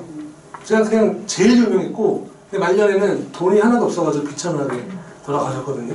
네, 여러 번의 뭐 도박이나 유흥에 다 탕진을 해가지고 그런 사람들이 있는가 하면은 피카소 같은 분들도 있죠. 그 사람은 죽을 때까지 그냥 명성과 부귀와 행복 그 자체 속에서 살았어요. 정말. 그런 얘기도 있더라고요. 성 하나를 사서 그 성에 어떤 빈 공간이 없을 때까지 그림을 그리죠. 그리고 그걸 다 팔아치울 준비를 하고 다른 성을 사러 또 가는 거예요. 그렇게 인기가 많고 행복한 삶을 살아가면서 했던 사람인데 그 사람도 사실은 엄청 자기절제를 하고 이랬던 사람이거든요. 알고 보면은. 그런 약간 타입이 다를 것 뿐이지. 근데 그런 어떤 그걸 보시면 아시겠지만 그렇게 예민한 사람들이 남이 시키는 대로 하는 미술을 하고서 사는 게 기분이 행복하지는 않아요. 사실은. 저도 학원 일을 하는 이유 중에 하나가 결국 제 작업을 하려고 하는 건데 요즘은 거의 반반 걸쳐 있거든요. 다 때려치고 그냥 그림만 그리고 싶은데 근데 예술이라는 이름으로 가족들이나 주위 사람들에게 민폐를 끼치면 안 되니까 제가 그래도 제 할 수 있는 앞가림은 하면서 해야 되니까 하는 거기도 하고 그렇게 사는 사람들이 거의 대부분이에요. 그러니까 그 당시 화가들은 어땠겠어요. 지금 저희는 그래도 이런 이야기를 어디서든 마음껏 얘기도 할 수 있고 민주적인 사회니까. 그렇지만 그 당시에는 조금만 우리 독재자 뭐 유명한 왕 이런 사람들에게 잘못 보이면 그냥 이렇게 될 수도 있는 거였거든요. 네. 그래서 굉장히 이렇게 응어리가 져 있던 거를 카메라가 나오면서 어떻게 된 거냐면 해방됐습니다. 그 당시 작가들은. 네. 그래서 이 카메라를 가지고 우리의 밥그릇이 뺏겼다가 아니라 이제 진짜 미술 한번 해보자 이런 식으로 간 거거든요. 그래서 이 낭만주의 그림을 왜 보여드린 거냐면 이게 인류 역사상 최초예요. 기존에 있던 원래 이 그림들을 발전 계승 하면서 항상 발전해 왔는데 낭만주의 그림들은 사회 부정입니다. 일단 기존의 것들을 싸그리 부정을 해요. 이전에 있던 것들을 다 나쁜 걸로 취급하고 그냥 미술 자체를 그냥 미술로서만 그냥 그리겠다는 어떤 그 순수한 어떤 열정. 그래서 굉장히 뭐 야수 같고 거칠고 이런 그림들이 나오는데 어떻게 보면은 해방시켜 준 거죠. 카메라나 이런 것들이. 네. 그래서 과거에 얽매이지 않는 미술이잖아요. 우리 젊은 사람들이 알죠. 이 현 세대 작가들이 하고 있는 그림들은 옛날 우리 다빈치처럼 그린 사람들 없어요. 네. 물론 이제 그렇다고 해서 뭐 점 찍고 끝 이런 사람들은 아주 극단적인 옛날 얘기고 요즘은 또 이제 뭐 무슨 그런 식으로 단순한 작업만 하지는 않습니다. 또 되게 사실적인 그림들도 많이 그리고 그래서 현대의 특성을 주목하고 중시하면서 만들어진 거죠. 그러니까 그 되게 이전에 시키는 대로 하고 그냥 뭔가 보이는 대로 그리고 이런 것들을 벗어나서 오히려 그 내면에 집중을 하기 시작을 한 거예요. 카메라가 나왔기 때문에. 그죠?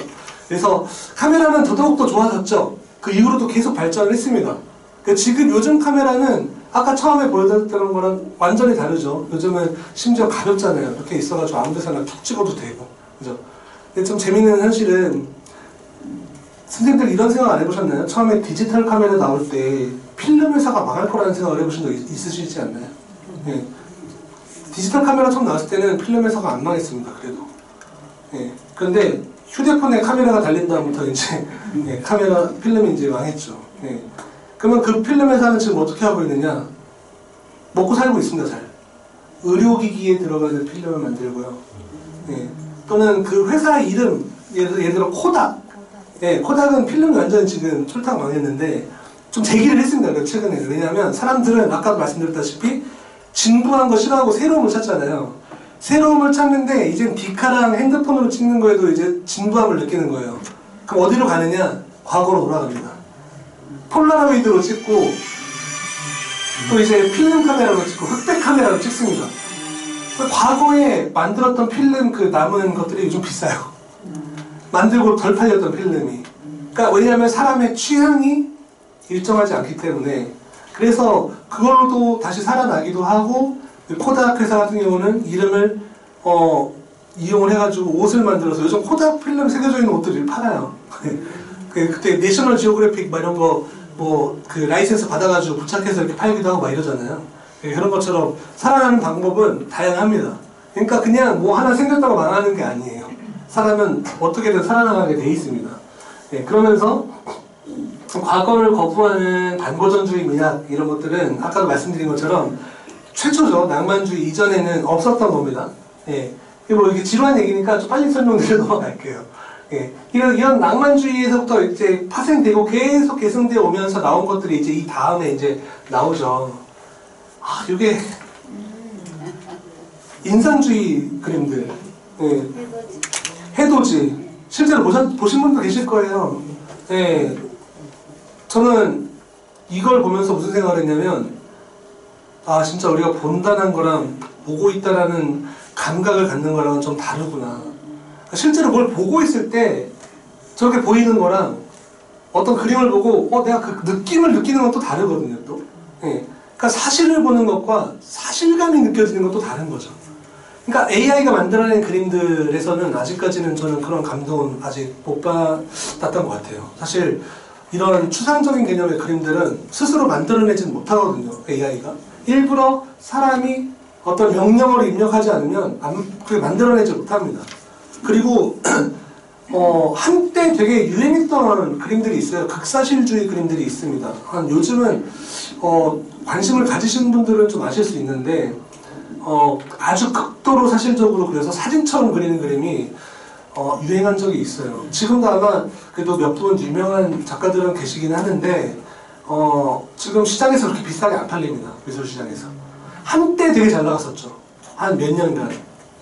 왜냐하면 사람들이 복잡하고 어려운 추상미술은 좀 난 힘들어. 현대미술 막 뭐 되게 단순하게 뭐 선 하나 긋고 5억씩 하고 막 이러는 거 아니야? 막 이렇게 생각하고 저게 왜 그렇게 비싼 거야? 가격에 매몰되고 이해를 할 수가 없으면 그냥 재미없는 걸로 치부하고 이러다 보니까 알기 쉽잖아요. 사실은. 그 사실적인 그림들은 저 뭘 그렸구나 라는 거 알기 쉬우니까 가서 보는 거예요. 그리고 비싸게 사고. 근데 재밌는 게 그렇게 알기 쉬운 걸 좋아하던 사람들이 알기 쉬우니까 싫어하는 거예요. 나중에는. 왜 이렇게 재미없지? 이런 생각을 하게 되는 거죠. 그래서 지금은 극사실주의 그림은 아주 눈 씻고 찾아볼 수가 없습니다. 실제로 어디 가보면은 아주 간간히 있는데 그런 것들도 AI를 이용한 뭐 이런 어떤 기술적인 내용을 담고 있는 거지. 그래서 저런 작품들, 우리 모네의 해돋이, 이거 해돋이뿐만이 아니라 사실 좋은 작품들 많거든요. 모네 그림들 보시면은 진짜 정말 어린 시절로 돌아간 느낌이에요. 저 개인적으로는. 모란시장에서 친구들이랑 밤새 놀고 새벽에 엄마한테 어떻게 별명을 할까 생각하면서 이 종합시장 앞을 걷던 그 기분이 막 떠오르는 그런 느낌이 정말 들거든요. 정말 실제로는 이렇게 보이지 않죠. 이거는 이제 폴리 제르베르의 술집이라고 해서 마네 선생님이 그린 겁니다. 이거는 제가 이 그림 보고 싶어가지고 4년 전에 도쿄에 왔다 그래서 도쿄에 갔어요. 제가 이 그림 보고 싶어서 실제로 본 적이 없거든요. 제가 원래 보통은 해외에 잘 안 나오는 그림이에요. 이 그림이 실제로 가서 이 그림 앞에 서 있는데 진짜 압도 그 자체였습니다. 정말로. 근데 저 그림이 별로 사실적이지 않아요.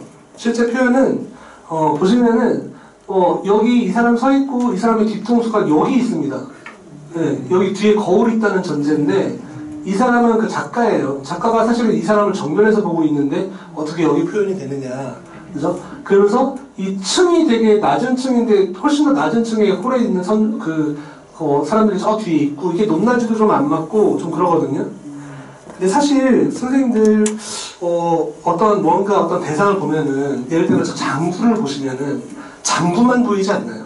장구를 집중하고 있을 때는 그 뒤에 있는 저런 뭐 무슨 가습기니 뭐 온도계니 뭐 잘 안 보이잖아요 사실은. 저걸 보고 있을 때는. 근데 또 저걸 보고 있을 때는 또 장부가 안 보이거든요. 근데 전체적으로 초점을 좀 흐리게 하고 있다 보면 전체가 다 눈에 들어오긴 들어와요. 그런 감각으로 그린 거죠.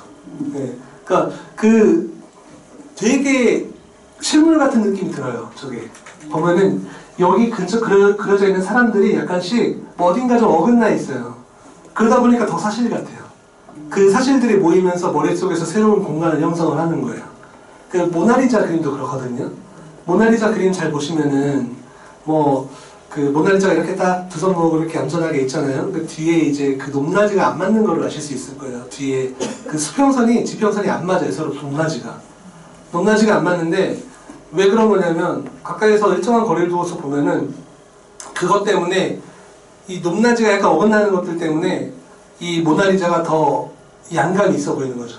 우리 눈에 시선이 왜곡이 되면서 그거를 생각해내서 그린 게 참 대단하죠. 요즘으로 따지면 3D 안경 같은 겁니다. 3D 안경 한쪽 파랗고 한쪽 빨갛죠. 그래서 그걸 딱 쓰고 있으면은 파란색은 차단되고 빨간색은 차단되는 그 약간의 서로 정보가 다르게 전달되는 게 머릿속에서 입체를 새로 구성을 해서 보이게 되는 거거든요. 좀 복잡한 원리긴 한데 우리가 사실 알고 보면은 두 눈 다 뜨고 살고 있기 때문에 세상이 입체적으로 보이는 거거든요. 한눈으로만 보면은 세상이 의외로 평평해요. 그 두 눈을 다 뜨고 있기 때문에 그 입체가 보이는 거거든요. 그런 감각으로 그린 거거든요. 근데 그 이전까지의 그림들은 카메라 같은 시점으로 다 그린 거지 사람의 감각이 아니었었어요. 그래서 이런 식의 그림, 그리고 이 다음에 이거는 르누아르의 그 특별관람석이라는 그림인데 저는 그때 이 그림을 실제로 눈앞에서 보고 앞에서 1시간이 넘게 서 있었습니다. 진짜로. 시간과 공간을 초월을 해서 정말 그 르누아르가 그리고 있는 그 순간이 같이 전개가 되고 있는 느낌이었어요. 이 붓터치가 순서가 다 보입니다. 이게 가까이서 보면 이게 사진으로는 잘 안 보이는데 여기 옷에 여기 보석이랑 이런 것들 있잖아요. 다 대충 그려져 있어요. 실제로 보면 터치는 툭툭툭툭 친 거예요. 근데 자세히 보면은 스케치부터 그 위에 톤 쌓이고 그 다음에 무슨 색깔 쌓이고 이렇게 쌓이고 올라오고 이런 터치가 이렇게 올라오고 한 것들이 순서가 다 보입니다. 그냥. 그러니까 막 매끈매끈하게 마감이 된 게 아니다 보니까 더 진짜 같은 느낌이 드는 이상한 아이러니 그런 게 좀 있더라고요. 그래서 괜히 명화가 아니구나 싶더라고요. 그리고 이런 거 보고 나서 좀 이렇게 앵그르나 다비드 훌륭한 그림이지만 그런 거 보면 왠지 좀 심심한 느낌이 들어요. 정말로. 좀 신기하더라고요. 그리고 다음에 이제 우리 고흐 그림도 실물로 보는 거랑 이렇게 이미지로 보는 게 갭이 엄청 큽니다. 보신 분 계세요 혹시 고흐 그림? 그죠. 근데 고흐 그림 중에 저는 진짜 꼭 보고 싶은 그림들이 있어요. 근데 그 그림들은 이제 더 이상 우리가 그 나라를 직접 가지 않으면 볼 수가 없습니다. 해바라기 그림들. 해바라기를 해외로 반출하지 않아요 이제는. 근데 그 해바라기 그림은 그게 노란 옐로우 크롬 옐로우라는 색깔로 그려진 거거든요. 근데 아시겠지만 우리 고흐가 되게 가난하고 힘들게 살았잖아요. 사실 본인만 좀 생각한 측면이 있어요. 그런 주제에 나쁘게 얘기하면 물감은 그냥 처덕처덕 발라가지고 그렸으니까 물감은 엄청 비싼데 그래서 그 동생 태우가 항상 지원을 해줬거든요. 근데 동생도 사실 그렇게 돈이 많은 사람이 아니라 화랑을 운영하는 그냥 자영업자였죠. 그러다 보니까 재료를 그렇게 비싼 것만 보내주지 못했을 거예요. 근데 그 중에 크롬 옐로라는 색이 있는데 그게 그 해바라기의 샘노란 아름다움을 만들어주는 그 원인이 된 색깔이거든요. 그 색을 정말 사랑했다고 합니다. 근데 그게 쌌어요. 저렴해서 많이 쓴 거예요. 근데 문제는 뭐냐면 그 크롬 옐로우가 환경오염에 굉장히 취약합니다. 그게 참 웃긴 게 산업혁명이 일어나면서 우리가 이제 환경오염을 맞이하게 됐잖아요. 편안하게 살게 되는 어떤 시대가 됐죠. 그러니까 고흐가 그리던 시절은 그런 환경오염이 시작되기 바로 직전이었던 거예요. 그러니까 그때 막 예쁘게 그려도 문제가 없었던 게 이제는 이게 좀만 나오면 까맣게 변색되고 막 이렇게 갈색으로 변하고 이런 상황이 발생을 한 거죠. 실제로 보면 너무나 아름답고 진짜 그 열정과 에너지가 확 느껴지는데 사실적인 감각은 아니에요. 예. 그러니까 되게 보면은 그림을 잘 그렸다라는 느낌은 아니긴 하거든요, 기술적으로. 그 순수함과 에너지가 느껴지는 건데, 이 순수함과 에너지라는 거 굉장히 비이성적인 부분 아닌가요, 사실은? 저 사람 참 순수해 라는 걸 어떻게 증명할 수 있을까요, 우리가? 순수한 거에 대해서. 근데 그림을 잘 그린 거는 증명이 되거든요, 기술적으로. 근데 잘 그리지 않았는데 멋있어 보이는 그 느낌은 이건 계산하기 힘든 감각이거든요. 예, 그런 그림들을 바로 이 그 사실은 고흐는 인상파라기보다는 후기 인상파랑 그 이후의 입차파 이런 식으로 많은 현대 미술에 영향을 끼친 사람이라 특정한 어떤 파파는 아니에요. 엄청난 사람이죠. 예. 그러니까 이런 그림들을 보면 우리가 느껴지는 게 있죠. 본다는 게 과연 뭘까? 우리가 AI의 겁을 먹는 이유는 뭐냐면 얘가 사실적으로 보여지기 때문에 무서운 거거든요. 근데 딱 누가 봐도 AI로 그린 거 같고 되게 가짜 같으면은 사실 겁을 먹을 이유가 없죠. 예, 우리가 민속놀이, 뭐 탈춤 막 이런 거 보면서 웃으면서 재미있게 볼 수 있는 이유는 그 탈이 무섭게 생기긴 했어도 진짜 같은 느낌은 아니니까 어느 정도 재미있다라는 느낌으로 익살스럽게 느껴지니까 그런 거고, 영화를 보면서도 저거는 사실이 아니야라는 거를 우리가 감각을 느낄 수 있기 때문에 그렇게 재밌게 볼 수가 있는 거잖아요. 근데 AI는 왠지 우리 삶에 실제로 침해를 할 것 같고, 우리 삶에 대해서 손해를 끼칠 것 같고, 실제로도 그러고 있습니다, 어느 정도는. 그리고 사람들이 오해를 많이 하는 것 중에 하나가 아까도 말씀드렸지만 AI가 자원을 많이 쓰고 있어요, 사실은. 예. AI는 그냥 아무것도 없는 무에서 유를 창조하는 게 아닙니다. AI가 어떤 그래픽을 돌리기 위해서는 그래픽 카드가 필요하죠. 그 부품이 필요합니다. 그 부품이 돌아가기 위해서는 전류가 필요해요. 전력량이 어마무지하게 소모합니다, 사실은. 그래서 최근에 아마 삼성동 코엑스에서 그 엔비디아 회사 대표 젠슨 황이랑 예, 그리고 이재용 회장, 그쵸, 저기 정미선, 그 세 명 만나가지고 했던 그 현장에 제가 있었거든요. 예, 제가 이제 그 학원이 그 삼성동 그 대치동, 삼성역 근처에 있어가지고 그날 이제 좀 일찍 일이 끝난 날이라서 나가서 저도 카페에서 다 보고 이렇게 했습니다. 너무너무 신기하고 재밌었어요. 이재용 씨가, 깜부치킨. 예, 저 거기 곧잘 가던데. 근데 저 막 이렇게 찍고 있는데 저 아이폰이거든요, 핸드폰이. 근데 이재용 회장이 그러더라고요. 왜 이렇게 아이폰이 많냐고. 네. 실제로 보니까 참 재밌더라고요. 근데 바로 그 젠슨왕 엔비디아 회사가 그 그래픽 카드로 진짜 그 삼성보다도 규모가 큰 회사가 된 거거든요. 거기서 이제 우리나라에 26만 장 쏴준다고 하잖아요. 그거 못 구해가지고 사실은 그래픽 카드 하나에 4,500만 원씩 합니다, 요즘. 예, 엄청 비싸요. 5070 뭐 이런 모델들이 있거든요. 저도 사실은 컴퓨터를 좀 최근에 좀 업그레이드를 하고 싶어서 전 그래픽 작업을 해야 되니까 좀 그래픽 카드를 구하려고 해도 없어요. 물량이 없습니다, 물량이. 우리나라에 들어오지를 않고 들려오더라도 참 안타깝게 보따리 장수들이 있어요, 중국에서 이렇게 오시는 분들. 그분들이 싹쓸이에 가요. 왜냐하면 지금 중국이 AI에 완전 사활을 걸었거든요. 네. 그러니까 사갖고 가서 이제 이렇게 하는 거죠. 돈을, 우리나라 그 자영업 하시는 분들 뭐 이렇게 그래픽 카드 사람들한테 팔려고 사갖고 들어왔어도 한국인한테 팔고 싶어도 한국인한테 정가로 팔아야 되면 이 중국 분들은 2배 가격으로 주겠다고 하면은 당장 내 주머니에 들어온 돈이 달라지는데 그렇게 될 수밖에 없잖아요. 네. 그렇게 하고 그런 그래픽 카드가 안 그래도 되게 인기가 많기도 하지만 전력을 소모를 많이 합니다. 그래서 AI를 진짜 제대로 굴리려면, 나라에서 이제 제대로 굴리려면은, 데이터 발전소가 필요한 거죠.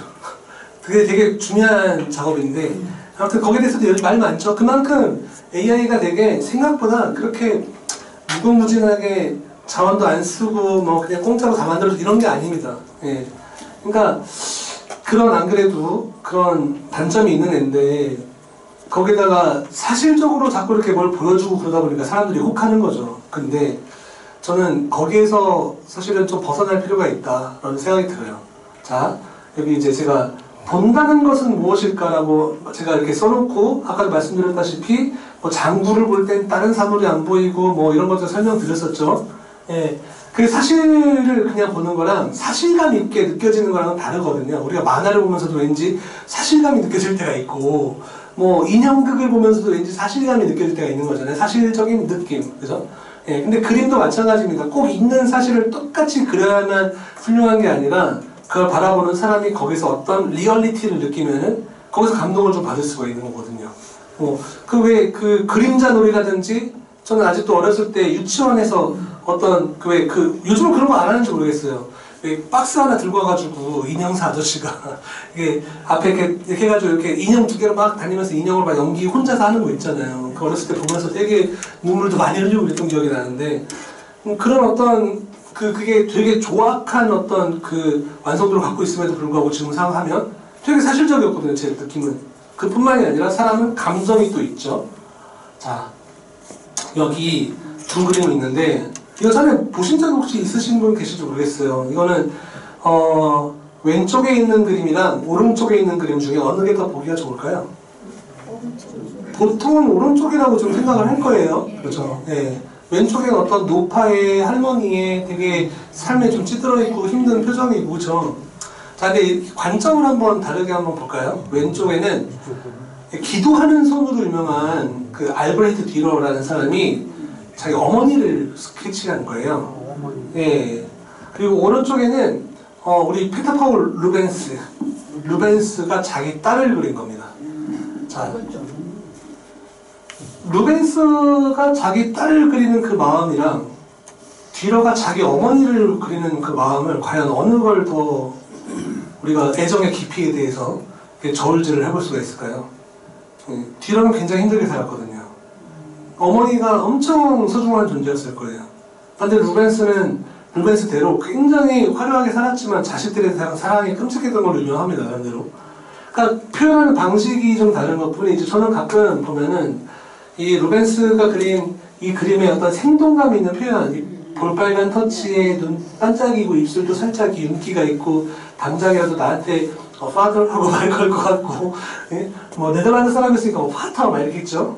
예. 근데 이런 그림도 좋지만 저는 이 할머니의 그 이마의 주름을 그리면서 뒤로의 기분은 어땠을까, 또는 이 눈이 약간 톡 튀어나오고 목에 주름이 막 들어간 걸 굉장히 섬세하게 그렸거든요. 스케치가 거칠기는 해도 일부러. 자기 때문에 어떤 고생을 한 어머니의 모습을 그리면서 그 마음이 과연 어땠을까. 그러니까 보이기에는 이 그림보다 이 그림이 당장은 좀 그래도 예뻐 보일 수 있죠. 예. 그런 마음이 느껴지잖아요. 그런데 어느 게 더 좋은 그림이냐라고 얘기할 때는 그거는 얘기할 수 없는 거죠. 저는 개인적으로는 제가 자녀가 없어서 그런지 저는 이 그림이 훨씬 좋아요. 반대로 자녀나 손주가 있으신 분들은 이 그림이 좋을 수도 있겠죠. 예. 그러니까 되게 입장과 상황에 따라서 보는 관점에 따라서 어느 게 더 좋은 그림이고 어느 게 좋다, 더 아름답다라고 얘기하기가 쉽지가 않다라는 거죠. 그러니까 인간은 그만큼 복잡한 존재입니다. 사람은. 예. 그러니까 모든 사람, 심지어 그 사람이 전 세계에 80억 가까이 살고 있어요. 그리고 미소리 인구가 우리나라에는 그렇게 많지 않죠. 우리나라에는 뭐 많아봐야 뭐 한 10만, 20만 정도밖에 안 되는데, 근데 전 세계적으로 따지면 그래도 몇 천만 명은 있을 거예요. 그 사람들의 눈을 다 만족시킬 수가 없습니다. AI 그림이. 예, 그리고 지금도 AI는 사실은 훌륭한 조수, 나의 어떤 보조적인 존재라고 생각하는 분들이 꽤 많아요. 그 실제로 그런 작품들을 하는 사람들도 있고, AI를 이용한, 순수하게 이용한 그림은 확실히 가볍습니다. 느낌이. 그 느낌이라고 얘기할 수 없는 부분들이 있어요. 그 미묘한 되게 비틀어진 부분이 있습니다. 근데 그거를 이용을 또 하는 사람들도 있어요. 그러니까 어떻게 쓰기에 따라 다르지 않나 라는 생각이 좀 듭니다. 예. 자, 그 다음. 네. 그쪽에 그림 저기 뭐 작가명이 누구라고? 예, 알브레히트 뒤러. 그러니까 뒤러라고만 아셔도 됩니다. 뒤러. 예, 뒤러. 뒤러. 네. 예, 그 사람은 독일 사람이라서요. 뒤러. 예. 알브레히트 뒤러. 예. 그러니까 뒤러는 기도하는 손 이렇게만 치셔도 좀 나올 수 있어요. 그 양손 이렇게 돼서 보통 교회에 많이 걸려있기도 하고. 예.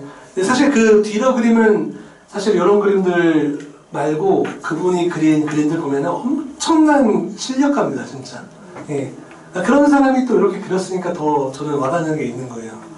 피카소 그림도 그렇잖아요. 그 사람이 아비뇽의 처녀들 막 이런 거 약간 좀 특이하게 생긴 거 이런 것들도 그렇고 되게 막 이렇게 해체돼 있고 막 이렇게 입체적인 것들 막 이렇게 그려놓고 봐서 그렇지 사람 12살 때 그림 보면은 엄청 나거든요. 어지간한 대학생들도 훨씬 잘 그렸어요.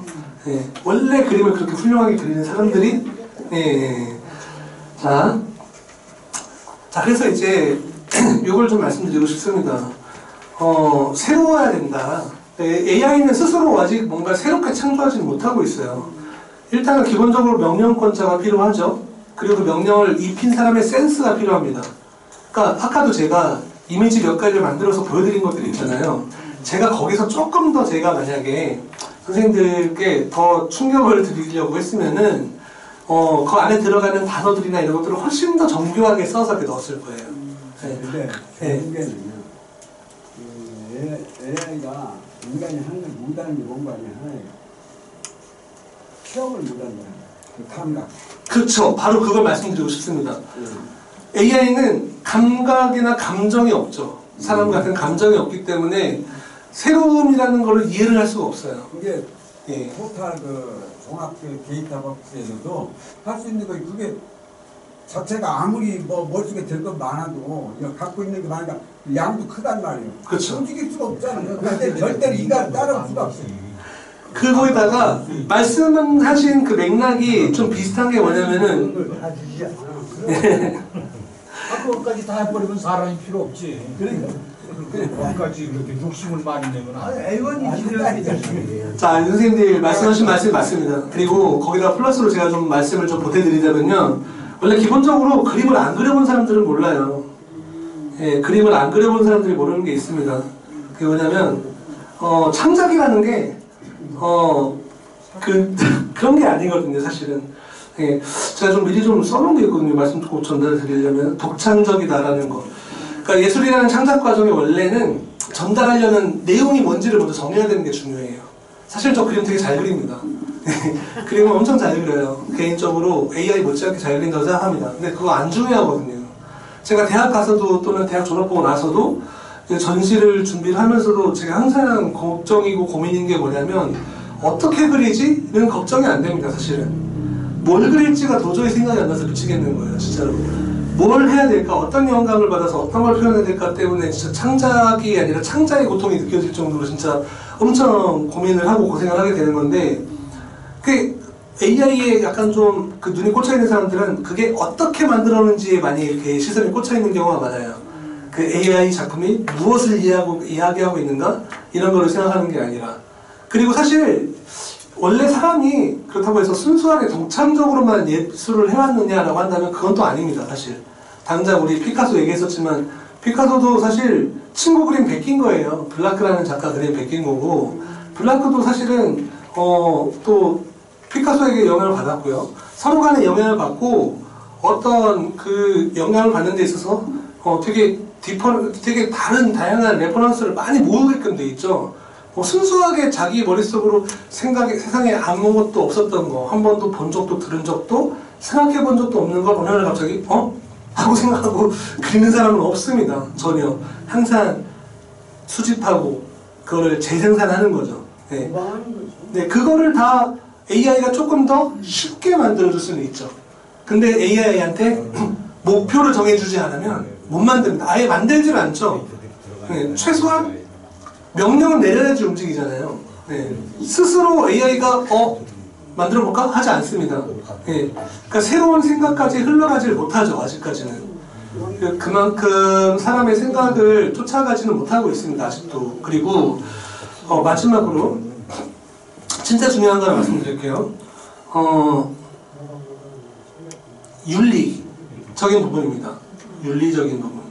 네. 아무리 사실적이고 보기 좋고 재미있는 게 있다 하더라도 인간의 초상권이 침해가 되고 기본권이 침해가 되고 사람이 먹고 살아갈 생존권을 침해한다라고 했을 때 아무리 경제 논리로 움직인다고 해도 결국에 그런 것들은 어느 정도 컨트롤 해줘야지 맞는 거거든요, 사실.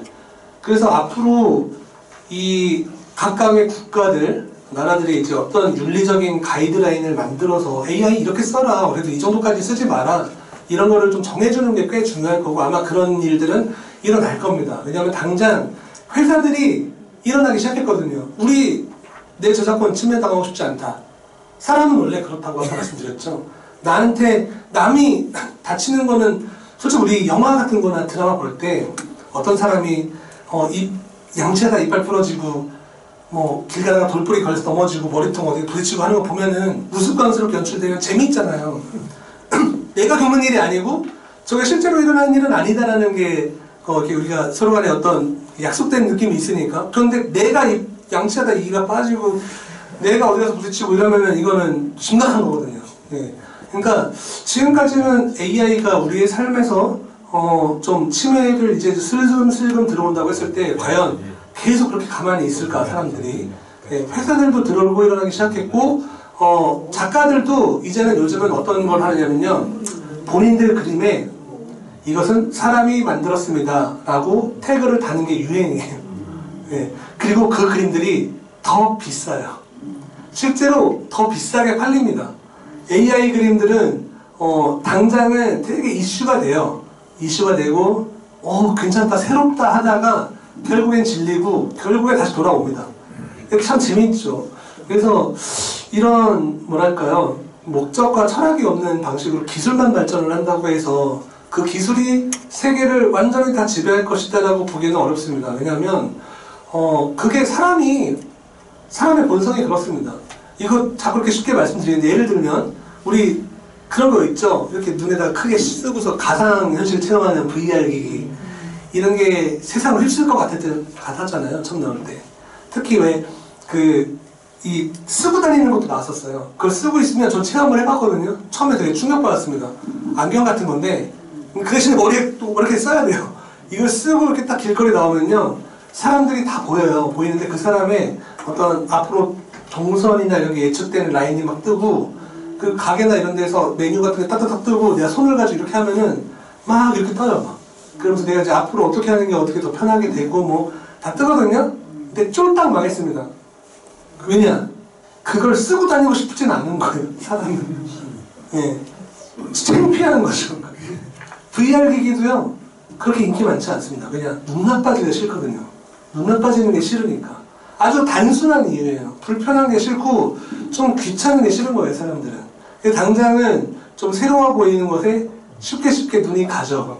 예. 하지만 결국에는 그걸 어떻게 이끌어 가느냐, 컨텐츠를 만들어내고 생산하는 사람들이 얼마나 높은 안목을 가지고 그런 것들을 이제 이용을 해 나가느냐가 중요한 거지, 그냥 마냥 우린 다 죽었어 이게 아닙니다.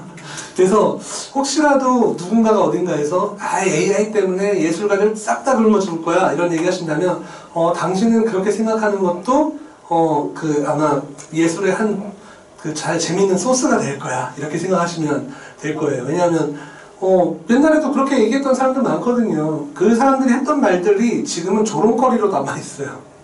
예. 그래서 되게 앞으로 또 어떻게 흘러갈지 제가 미래를 예측할 수는 없죠. 하지만 겁먹을 것은 없다 라는 생각입니다. 어떻게 쓰느냐가 중요하고, 아까 윤리적인 거 말씀드렸죠. 이런 거는 개인이 나 이제부터 윤리적으로 살아야지 라고 한 데서 되는 게 아니라 어느 정도 딥페이크나 이런 것들은 함부로 못하게 하고, 남의 개인정보 함부로 이용 못하게 하고, 이런 것들 정도는 정부나 어떤 부처에서 좀 해줘야죠.